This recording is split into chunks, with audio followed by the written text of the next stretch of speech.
The Lives of the Saints by Father Alban Butler.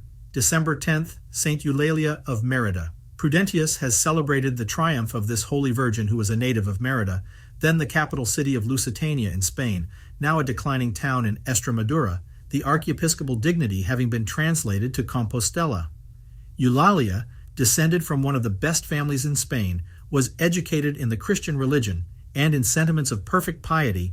From her infancy distinguished herself by an admirable sweetness of temper, modesty, and devotion, showed a great love of the holy state of virginity, and by her seriousness and her contempt of dress, ornaments, diversions, and worldly company, gave early proofs of her sincere desire to lead on earth a heavenly life.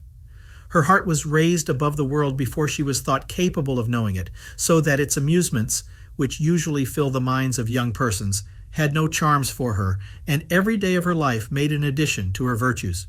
She was but 12 years old when the bloody Edicts of Diocletian were issued, by which it was ordered that all persons, without exception of age, sex, or profession, should be compelled to offer sacrifice to the gods of the empire.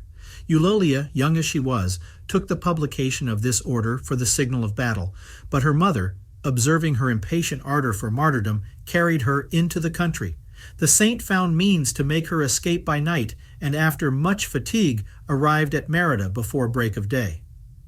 As soon as the court sat the same morning, she presented herself before the cruel judge, whose name was Dacianus, and reproached him with impiety in attempting to destroy souls, by compelling them to renounce the only true God. The governor commanded her to be seized, and first employing caresses, represented to her the advantages which her birth, youth, and fortune gave her in the world, and the grief which her disobedience would bring to her parents. Then he had recourse to threats, and caused the most dreadful instruments of torture to be placed before her eyes, saying to her, "All this you shall escape if you will but touch a little salt and frankincense with the tip of your finger." Provoked at these seducing flatteries, she threw down the idol, trampled upon the cake which was laid for the sacrifice, and, as Prudentius relates, spat at the judge, an action only to be excused by her youth and inattention, under the influence of a warm zeal and fear of the snares which were laid for her. At the judge's order, 2 executioners began to tear her tender sides with iron hooks, so as to leave the very bones bare. In the meantime, she called the strokes so many trophies of Christ. Next, lighted torches were applied to her breasts and sides, under which torment, instead of groans, nothing was heard from her mouth but thanksgivings. The fire at length, catching her hair, surrounded her head and face, and the saint was stifled by the smoke and flame.